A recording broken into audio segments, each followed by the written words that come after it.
É importante dizer só uma coisa aqui para quem está nos assistindo, né? A gente sabe que existem os cortes, e nada contra os cortes, pelo contrário.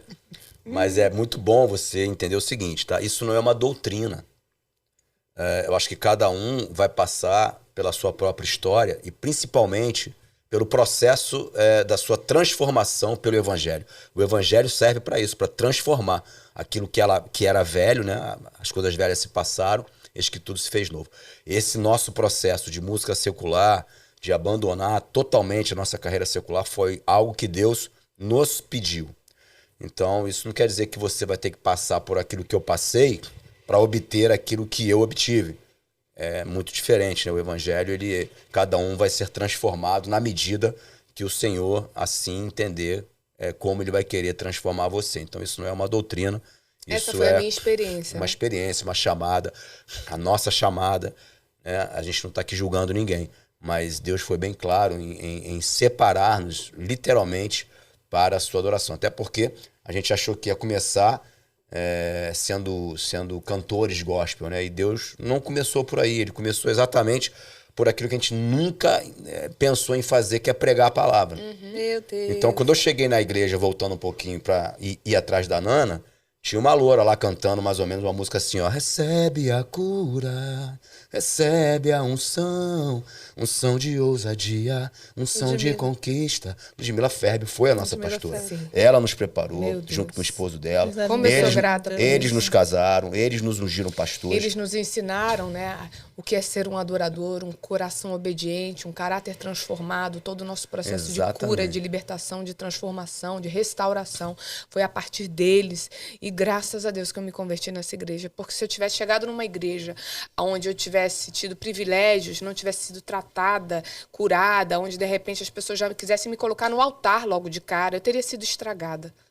Eu teria me deformado, porque eu entenderia que aquilo ali, o meu dom e talento, ele era necessário para a igreja, sabe? O púlpito, ele não é palco.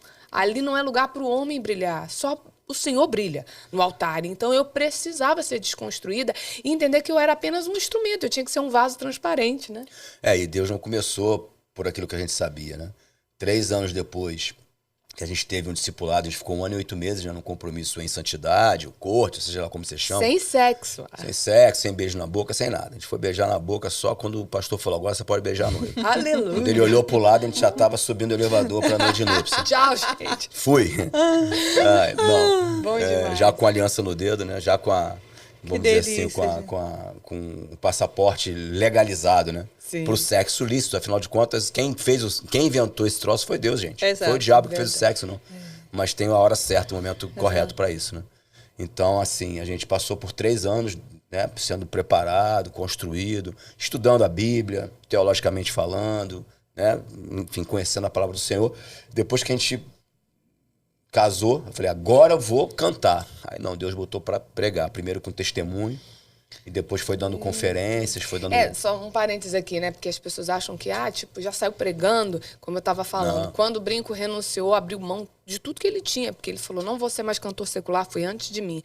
Falei, meu Deus, que loucura, e como é que você vai viver? Como é que a gente vai viver? Porque eu ainda era artista, né? E ainda... Porque a provisão de vocês vinha dali. Exatamente. É importante as Eu ainda pessoas fazia entender shows, eu ainda que trabalhava. não é uma renúncia fácil, porque vem uma provisão, né? Sim, exatamente. Eu pensava, como é que a gente vai se sustentar se você ganha dinheiro com show e eu também? Mas ainda não era o meu tempo. No tempo que ele decidiu abrir mão, foi quando Deus começou a abrir portas que a gente nunca tinha vivido e experimentado, né? E a gente começou, no caso ele, eu acompanhando ele, a receber convite para ele pregar no mundo inteiro. E a gente veio para os Estados Unidos, pregou aqui, começamos a ir para vários lugares, porém eu não pregava ainda, né? Porque eu ainda cantava no mundo. E quando eu abri mão, quando eu decidi renunciar a tudo e entendi que a nossa chamada era junto, aí Deus fez o extraordinário. Porque a gente sempre fala que uma semeadura radical é que gera uma colheita radical. Quando nós nos unimos no mesmo propósito de entregar tudo para o Senhor, os nossos dons e talentos, e servir o Senhor de todo o nosso coração, Deus nos levou nos 4 cantos da terra. Quando você entende a chamada de Deus, a gente costuma dizer muito isso, né? Se você entende o propósito, você entende, ouve a chamada e se coloca debaixo dela, aonde Deus aponta, ele paga a conta. Onde tem propósito, Deus manda o recurso. Manda o recurso.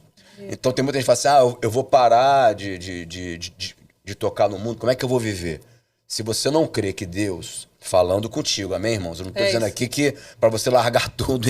Não, se Deus falou com você, Obedeça. obedeça, porque se ele falou, ele mesmo vai cumprir e vai se tornar o provedor daquilo que ele falou contigo, né? Então, conosco Deus não foi honra. diferente, né? Durante 10, 11, 12 anos da nossa vida, a gente rodou o mundo inteiro, Ásia, Europa, América do Norte, América do Sul, pregando o evangelho, não é cantando. É claro, a gente fazia louvor também, mas muito mais com as conferências e testemunhos e tudo mais. Foi, na verdade, um tempo onde Deus estava nos ensinando o que a gente não sabia, né? Que era ser realmente alguém que proclamava a verdade que liberta. Alguém que saberia ensinar para as pessoas o processo que a gente havia passado na luz da palavra e também compartilhar tudo que Deus fez na vida dele e na minha, porque parecia algo impossível, né? Da onde ele veio, a história dele e a minha, a gente ser convertido de verdade. Infelizmente, muitas pessoas que se convertem, até no meio artístico, não dão um bom testemunho, porque não passam por um processo genuíno de conversão, porque não são tratadas, não se permitem ser discipuladas, acompanhadas, pastoreadas, e a gente se permitiu. Na verdade, a gente entendeu que não tinha outro caminho pra gente. Ou a gente passava por um processo de Deus tratar realmente o nosso caráter, nos ensinar tudo que vinha segundo a palavra, ou a gente ia ficar da mesma forma. A gente não ia ter uma história de transformação para contar. Então a gente experimentou de verdade o que é ser uma nova pessoa, nascer de novo. Então a gente tinha muito para derramar. Quando a gente subia no altar, não era a música que a gente tinha para cantar, era a mensagem que a gente tinha para compartilhar, como é até hoje, né? Era a vida de Deus, o bom perfume de Cristo exalando em nós que a gente precisava derramar, porque falava muito mais alto do que o nosso próprio dom e talento. Você sabe que eu falo, né, lido com muitas pessoas e muita gente fica, olha, eu tenho dificuldade em gravar conteúdo. Mas como que você faz para gravar conteúdo, para criar conteúdo? Eu falei, não, eu não crio. Eu não crio. Eu falei, deixa eu te falar uma coisa. Se as mesas, né, que você frequenta, se os lugares que você está, as mesas que você senta, e se a sua vida não for suficiente para gerar um conteúdo, para gerar um testemunho, você precisa mudar o ambiente, você precisa de uma transformação. Isso aí. Porque senão você vai ficar andando em ciclo e você não vai conseguir trazer a sua identidade. O que Cristo tem feito na sua vida? Compartilha. Todo mundo tem uma história. Né? Todo mundo tem uma história. Todo mundo tem uma situação peculiar dentro de uma experiência com o Pai, com Deus. Se você não viveu isso ainda, desculpa, você ainda não se converteu. Então, não é hora de gerar conteúdo. Perfeito. É hora de buscar a presença. É hora de entrega. É hora de aguardar no céu, porque a boca fala. Que é mais conteúdo que Cristo, né, gente? Exato. Cristo já é o conteúdo. Gente, né? nós assistimos esses dias. Eu não tinha assistido ainda aquele filme de Paulo. A gente estava falando de Paulo, né? Filme muito forte. E quando a gente terminou de assistir o filme, eu comecei a chorar. Falei pro meu marido, falei, amor, a gente não faz nada. Não é crente, não, né? Eu falei, eu acho que nós não somos crentes. Não, meu Deus, a gente não faz nada. O que é isso? Né? E quando ele fala, né, que ele traz aquela fala, olha, de tudo que eu fiz, de tudo que eu persegui, de toda a minha história, morrer para mim é lucro. Meu Deus. E as pessoas ali, né, ele na prisão, tudo que estava acontecendo com ele, ele, não, peraí, tá tudo bem.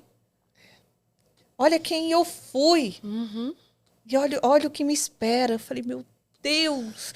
Vendo aqueles cristãos sendo queimados como lamparinas na cidade para iluminar, né, a cidade. E eu falei, o que a gente está fazendo com o evangelho?